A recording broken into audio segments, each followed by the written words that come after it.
Hoover's Rotten Apple, Chapter 16. 5 acres of untouched woodland sprouted behind the barn. Elmer shot past, dodged, and jumped over the various trees and bushes in his way with the haste and agility of a freshman running back. As he ran, he heard Palmer's perpetual demands to cease. "Stop running! Halt in the name of the law!" he wailed uselessly. "You want me to stop?" Elmer hooted between breaths. "Make me!" Elmer proceeded to sprint the 5-acre forest entirely without as much as rubbing against 100 or so trees he passed. Palmer never grew near enough to view Elmer throughout the woodland chase, let alone catch him. It wasn't until Elmer fled the wooded area and entered the next plot of land, an open prairie, that Palmer gained a distinct advantage. Now, with no trees or plants to conceal Elmer from Palmer's view, Palmer was allowed to withdraw his gun, take aim, and pull the trigger. Boom! Boom! Elmer remained completely visible, vulnerable, and stationary throughout the hailstorm of bullets. He only moved to flinch whenever a bullet came zipping past. Boom! His only shelter was a line of faraway hay bales, but there was more distance between him and the bales than there was between him and the single cloud overhead. His only other option was to duck and cover in the prairie grass. Boom! Boom! Every time Elmer grew close to reaching a final decision regarding which plan of action to take, Palmer fired. Each time Palmer's revolver boomed, Elmer's train of thought derailed completely, and he was forced to reconsider from the beginning. Boom! After the 6th boom, another sound was produced by Palmer's revolver. It wasn't the incessant booming from before. This was instead a single, eccentric click. Elmer turned to face Palmer for the first time since the beginning of the chase. He watched Palmer pull the trigger over and over. The gun simply clicked. Elmer began. "You ran out of bullets." He pointed an extended index finger and used all the air remaining in his system to produce a fit of adolescent laughter. As though relaying the message to a schoolyard chum, Elmer said, "This ding-dong sumbitch wasted all of his bullets. You must have worse aim than a drunkard playing darts. And let me guess, you don't got any more to reload with. What a loser." "I got more bullets," Palmer began. "But your kind deserves to hang, and I don't want to give you a loaded gun now, do I?" Elmer was too preoccupied with laughing to ask Palmer for clarification regarding the ambiguity of his statement, just as he was too busy laughing to see Palmer wind up to throw the gun. Resembling an anarchist hurling a Molotov cocktail, Palmer pelted Elmer with the unloaded gun. The pistol's butt hit Elmer directly on the forehead with enough power to knock him clean off his feet. "Bullseye," Palmer said, approaching Elmer's semi-conscious body with a baton in hand. After retrieving his firearm, he proceeded to beat Elmer into a gigantic lump of purple jelly. He ended the beating with a night-bringing whack to the head. Elmer felt only 2 sensations from that moment forward. First was the pain. Second was the grass sliding along his back as Palmer dragged him away from the open land, through the woods, and back to Dale and Kid. When Palmer returned to the barn, he saw Dale standing on bended knees, with his palms pressed together, resembling a man praying to God. Dale's facial expression was unreadable, for the black sack had been replaced over his head during Palmer's absence. Based on the scene's absolute muteness, it was safe to assume the gag had also been replaced inside Dale's mouth. Sitting on the hood of Palmer's police car was Kid, his straw cap pulled down, chin dropped, and fists screwed into his eyes. "What are you crying about this time?" Palmer asked, dropping Elmer at Kid's feet. "You couldn't hang him, could you? Ain't strong enough, are you? Or do you just not got the guts? You know what? I don't care. Why?" He grabbed Dale's rope and pulled it down, raising Dale up. "'Cause that means I'm gonna be the one to end this swine's miserable excuse for a life." Just as before, a pathetic groan was produced as Dale rose. The groan's urgency only amplified as the body rose skyward. Palmer made a mental note to ignore such muffled pleas for life, but, with the moans being the only sound present to shatter the otherwise scenic tranquility, Palmer was left with no choice but to indulge in them. He decided, as the body swayed in the breeze, that if he couldn't disregard the animalistic squeaks and whines, he could instead embrace them with a pinch of gallows humor. "Well, I'll be. You sound pitiful enough to cover for my boy Kid during sick days." This joke marked a barometer in Palmer's attitude towards the hanging. The joke contained too much truth for his likings. Those whines did sound like Kid. Too much like Kid. Far too much like Kid. Palmer glanced towards his cop car and realized Kid's chin wasn't its normal pasty white, and no clusters of acne were to be seen. And since when did Kid sport a mustache? The hanging man continued groaning, sounding more pitiful and terrified every second. Hot panic skyrocketed in Palmer's chest. The rope slid from his hand. He marched towards the fallen condemned man and demasked him immediately. "What the hell?" he asked. Underneath the sack was Kid, gagged just as Dale had been. "They're stealing our wheels, boss!" Kid cried as soon as Palmer ungagged him. Palmer spun towards his cop car. This time the man dressed as Kid wasn't sitting on the hood. Instead, he sat behind the wheel, and sitting next to him in the passenger seat was Elmer. The motor roared to life and the cop car began rolling. "No! Stop right there, you sons of whores!" Palmer yelled, vaguely aware that the two criminals were already too far away to hear any sound besides their hoots and hollers. He withdrew his gun and shot 6 times at their tires. He shot 6 times, yet not a single bullet was fired. Upon realizing this, Palmer screamed, "Fuck!" and threw the firearm to his feet. Before long, a kicked-up cloud of dust from the driveway was all that remained of Dale and Elmer, a cop car's ghost. "How dare you take my car from me?" Palmer screamed as he threw his baton into the dust. He set off chasing them by foot, completely ignorant towards the likelihood of him catching up without another automobile. "Don't leave me tied up here, boss! Get me out of these ropes first, please!" Kid cried before Palmer made any distance. "Can't you do anything yourself?" Palmer moaned, as though he was in a hurry. There was no use chasing Dale and Elmer anymore. Wheels versus legs, wheels win, and all Palmer possessed were legs. That was until he noticed a long, black bombshell of a machine parked against the barn wall. "Hurry! Get into that car!"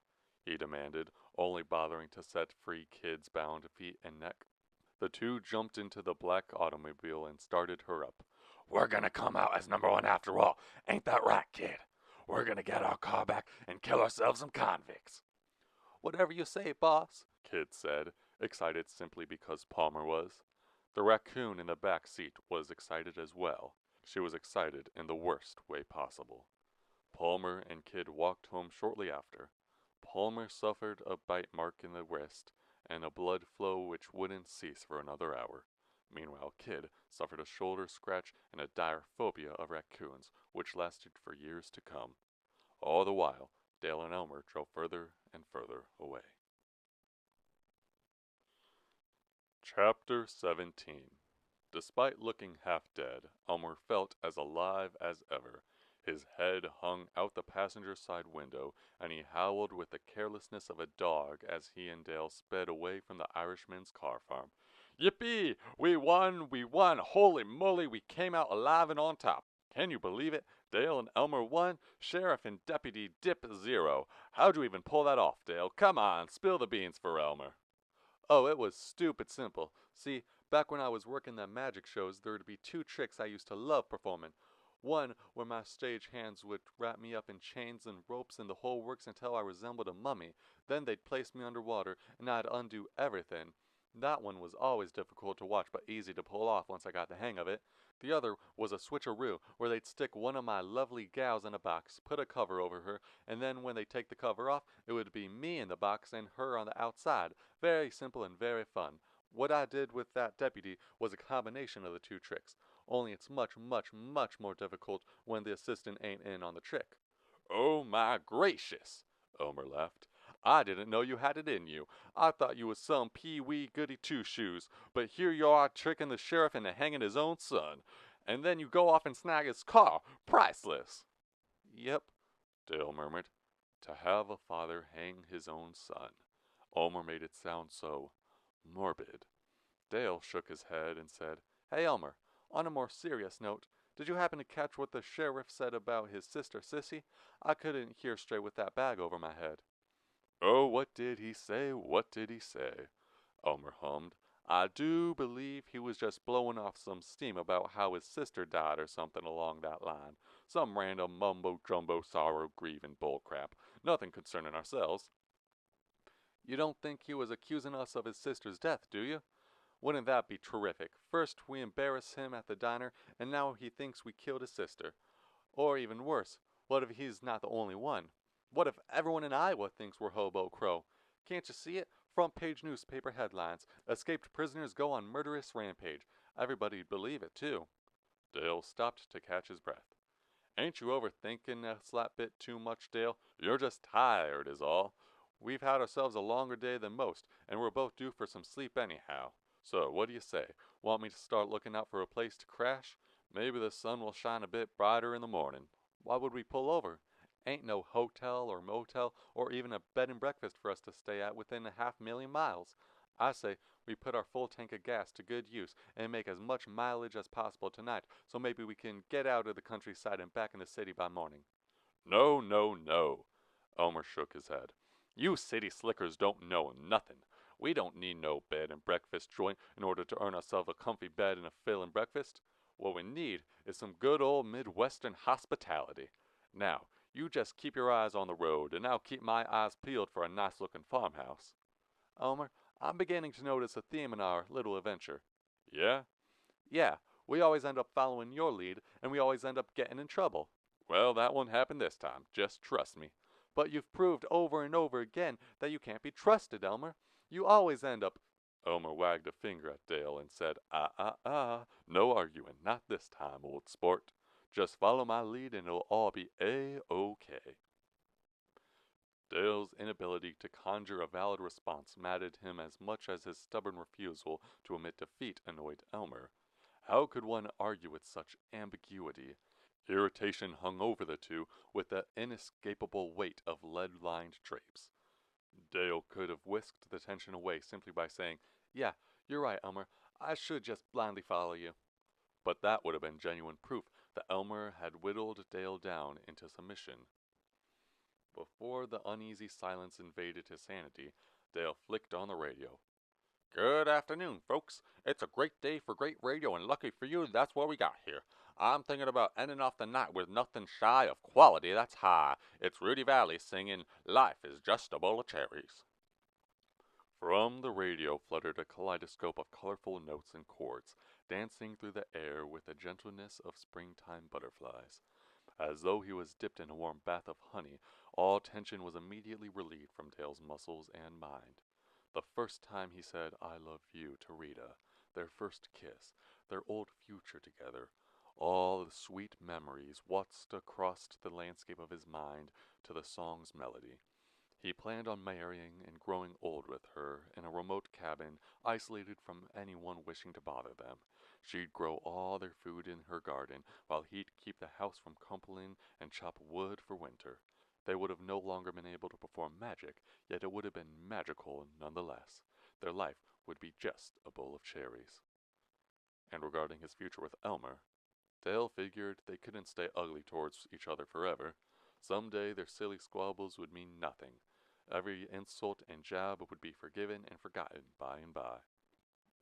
"Hey, pull over. There's a house up ahead," Elmer said, obliterating Dale's thought process like a gunslinger targeting pop bottles. Branching from the main road was a driveway, which led to a patrimony encompassed by acres upon acres of cultivated soil. The only two buildings erected on the property was a single-story farmhouse just shy of shanty, and a barn with one gable missing and the other a single rustic nail away from caving in. A pear tree was growing beside the house, and peas were attempting to grow in the field. All plants within view bared an autumnal hue despite it being summer. "How about you park on the shoulder of the road up here instead of going down the driveway? They might expect tomfoolery if they see us riding around in a cop car." So Dale kicked at the brakes, and the two started down the driveway by foot. The sun was already sinking, and by the time they reached the house's front porch, the land was too dark to see the field growing between the house and road.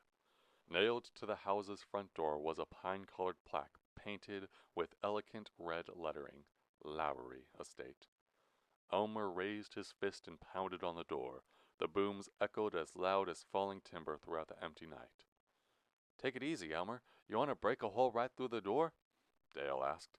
"If they're sleeping, they ain't gonna hear Pee-wee knocks. Now hush up with the arguments. We want to look like friends so they believe we actually got reason for staying with one another," Elmer said, closing the conversation. They continued waiting for someone to answer their knocks. The faraway crickets sang their summer lullabies. The wind sighed, yet no one answered.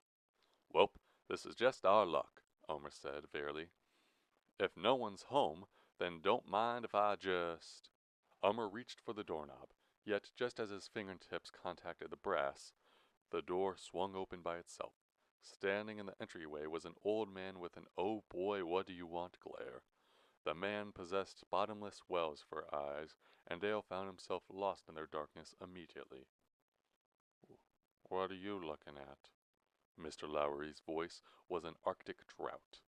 The question wasn't directed at Dale nor Elmer, but at the Lowry family. 3 boys and a wife crowded behind Mr. Lowry, until he commanded, "Get back to the supper table." As if hiding his family wasn't enough, Mr. Lowry stepped outside and slammed the door behind him. The 3 men eyeballed one another impatiently. No one was going to speak unless spoken to first, and no one dared to be the first to speak. That was until Elmer grew impatient. "Looks like you and your boys have been struggling with that field." He waved to the acre of dusty land in front of the house. The first row of crop was illuminated by the moth-infested porch light. "It's pretty dark out, I'll give you that, but I still see more weeds growing in that field than I do peas. Of course, that could all change. Just let me and my pal—" "I ain't buying nothing," Mr. Lowry interjected. "Now get on away from here and don't come back, ever." "No, no, no," Elmer said, grabbing Mr. Lowry's shoulder before he returned inside. "Just hear us out, okay?" "I ain't got no money." Lowry's voice fragmented as he spoke. With that subtle, involuntary shift in pitch came a complete understanding on Dale's behalf regarding why Mr. Lowry's family were unallowing to hear their conversation. The poor, frail old man was scared to death of spending money. Dale conjectured that Lowry's wallet only contained dust particles and breadcrumbs. That was, if he owned a wallet at all. Yes, Mr. Lowry wasn't just a farmer. He was a fighter brawling against the mean old Great Depression, and he was losing the match, badly. "No, we're 2 wanderers in need of a place to stay is all." Elmer spoke amiably. "No money involved in any way, shape, or form." Mr. Lowry scratched his silver-wired scalp. "There's a lot of bad men running around these days. How do I know you ain't one of them? What if you came here to snatch my tools or livestock, or burn my barn, ruin my crops? How can I know you're telling me the truth and not just one of them scumbags Mr. Quinn sent here to make my life a living hell?" "Trust me, sir, I don't got the slightest clue who Mr. Quinn is. And again, we're travelers. We ain't got no need for any hoes or swine. And burning down your barn, well, that just ain't nice." Before the geezer thought of a comeback, Elmer spat out the $1,000,000 question. "So, are you letting us sleep here tonight or not?" Mr. Lowry's head dropped, flooding every crack, wrinkle, and pore with darkness. Dale failed to study his emotion because there was nothing but shadows to judge by. Mr. Lowry's thoughts were locked inside the sepulchre of his skull, and access was only granted by mouth. "You gonna work for me come morning, if I let you stay tonight?" Mr. Lowry failed to put emphasis on any word in his statement, thus marking it as a statement-question hybrid. "Yes, sir," Elmer nodded at bullet speed. "Okay. We're eating dinner right now. If you want, you can come sit with us, get to know my family and all. But you only get to dine on our leftovers. We ain't got no extra food to spare. After dinner, go sleep out in the barn. I can lend you some quilts if you get cold. Watch out for the feral kitties and the horse in there. One of them scratches you and the other one's deader than a doornail. Probably just a skeleton of a horse by now." "Sounds like a good plan. Guess we ought to know each other since we're staying at your place. I'm Elmer West, and you are—" Mr. Lowry had already re-entered his shack. For a moment, Dale and Elmer were left alone on the front porch. Dale was beaming with discontent. "Do you have any idea how long it'll take to do a couple of chores?" he hissed. "I don't know much about farm life, but I do know that every day brings a whole new load of stuff to deal with, and them farmers don't mind any of it. Our version of a couple of chores and their version are two completely different concepts. We could be working on those couple of chores for half the day tomorrow." "Now, we ain't gonna let them work us any longer than we need, and if they try, we'll walk out, or maybe we can ditch out on them first thing come morning. It'll cost us breakfast, but we'll have more time on the road in return." "No, there ain't no need to walk out on some farmers who are nice enough to let us bunk at their place and provide our meals. Hell, they're struggling to keep food on their table as is, and surely they don't need us coming around and eating up their leftovers just to leave without any form of repayment. It would be a cheap and dirty trick, and if that's the case, I say we go back to the car and carry on our way right now." "Well, they'd be tricking us by wasting our time and energy working us harder than agreed. Either we trick them, or they trick us," Elmer pointed out. Before Dale responded, they heard Mr. Lowry call from inside the shack, "Are you coming or not?" Elmer looked to Dale and responded, "Yup, we'll be right there." He entered Lowry's home.